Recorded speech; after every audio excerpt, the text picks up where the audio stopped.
Merapi tak pernah ingkar janji. Ya beneran, Merapi merupakan sumber kehidupan warga sini ya.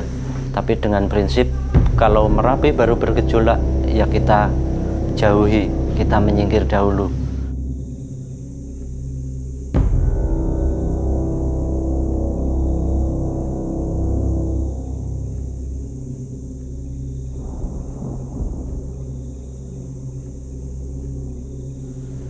Saya merasa itu biasa aja sebelumnya.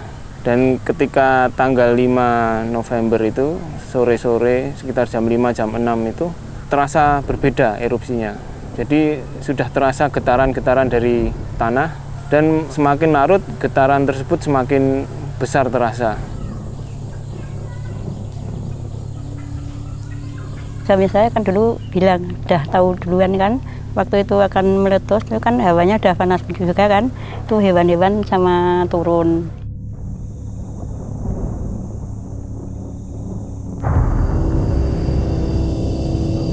Memang suara Merapi itu sangat mengerikan ya, di samping juga gempa tremor ataupun goncangan tanahnya sangat kuat juga, bahkan sampai terasa di kota Jogja ya. Pintu-pintu ini ada 3, itu semuanya berbunyi seperti ini, keras sekali. Itu membuat kita panik. Saya langsung mengambil mobil dan saya langsung jemput ibu saya. Waktu saya menjemput ibu saya itu ada debu tipis-tipis gitu. Jadi saya bisa merasakan itu ada debu. Jadi kalau kita jalan keluar gitu, mata itu sudah perih.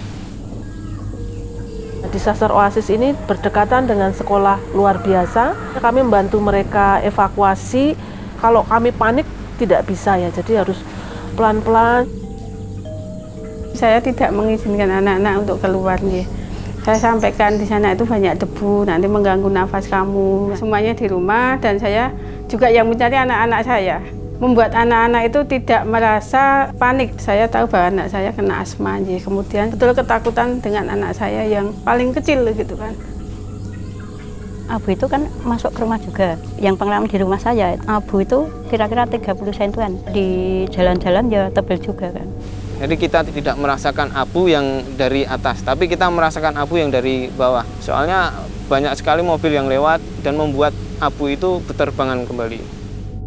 Ketika kita mau berjalan gitu, kita bisa melihat petir dan hujan serta abu yang lebih tebal. Yang pertama untuk saya rasakan itu mata.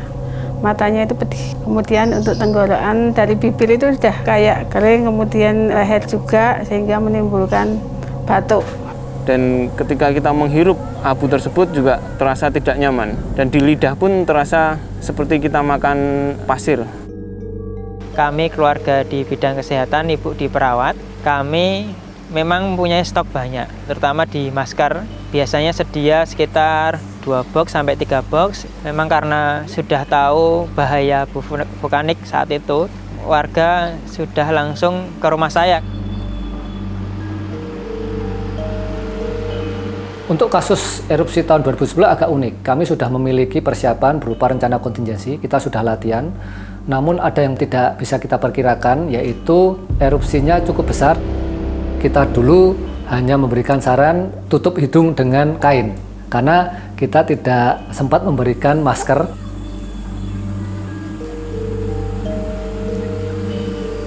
Abu itu kan sangat berbahaya juga kalau terhirup, karena sifatnya kan bisa mengiritasi paru-paru.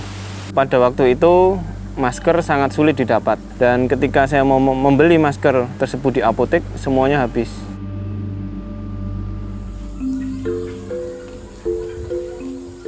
Saat itu saya selalu tekankan memakai masker, tutup apapun yang mungkin bisa menutup muka kita. Kayak anak saya juga nggak mau kalau pakai selendang yang panjang. Akhirnya saya membuat masker sendiri dengan kain yang kita punya, yang mungkin itu bisa membuat dia itu seneng gitu memakai masker itu. Saya sih buatnya 20-an berapa sisanya untuk mereka-mereka yang membutuhkan. Sarannya yang paling penting surgical mask sebenarnya memastikan tidak ada celah antara masker dan wajah. Kami memastikan semua bisa menggunakan. Kalau memang ada kesulitan ketika lansia, ada yang kesulitan menggunakan masker kesehatan, keluarganya atau tetangganya pasti akan membantu. Untuk membersihkan rumah di dalam, saya menggunakan lapsa dengan anak-anak. Sebisanya dia membersihkan yang sekiranya ada debu, kita bersihkan. Tidak menunggu nanti tebel, enggak. Ini ventilasi kita kasih plastik, biar enggak masuk. Ada yang meteran kayak gini, ada yang pakai kantong plastik yang disobek-sobek, ditempel-tempel, biar enggak masuk. Kalau ada debu, kita menutup barang-barang yang jendela yang berlubang itu ditutup. Kalau makan makanan di rumah ya ditutup supaya tidak kemasukan abu.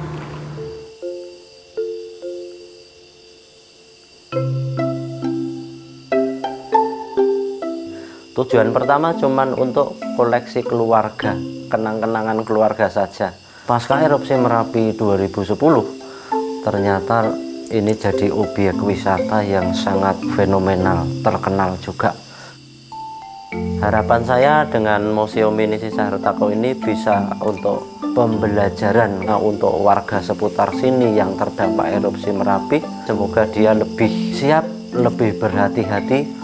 Merapi tak pernah ingkar janji bahwasanya kalau Merapi mau meletus juga meletus beneran. Tapi yaitu tadi, kita mensikapi Merapi itu bukan suatu ancaman, bukan suatu bencana. Merapi adalah sahabat.